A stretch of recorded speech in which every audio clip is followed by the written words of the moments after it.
Le 21 février 1916 commençait ici la bataille la plus célèbre de la Première Guerre mondiale. Verdun, une boucherie qui durera jusque décembre 1916 et qui verra 163 000 soldats français mourir, ainsi que 143 000 Allemands. Ici était Fleury de Vendômont, 422 habitants en 1913.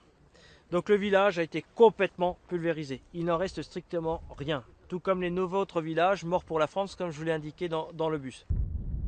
Verdun est aujourd'hui un symbole de la réconciliation franco-allemande, mais pendant des décennies, avec ses tombes à perte de vue et ses champs de bataille sanctuarisés, c'était avant tout un mythe français, teinté de deuil et d'unité nationale.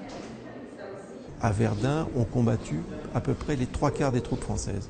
Donc c'est une bataille qui est inscrite dans les familles, parce que tout le monde a été à Verdun.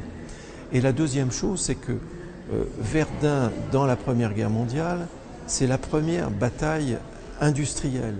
C'est la première fois qu'on a eu un tel déluge de feu. Le dernier poilu s'est éteint en 2008. Depuis, Verdun n'est plus un souvenir, c'est de l'histoire. Le nouveau mémorial qui rouvre ses portes après 2 ans de travaux a une mission, transmettre le quotidien de la bataille, le bruit, la peur, la boue.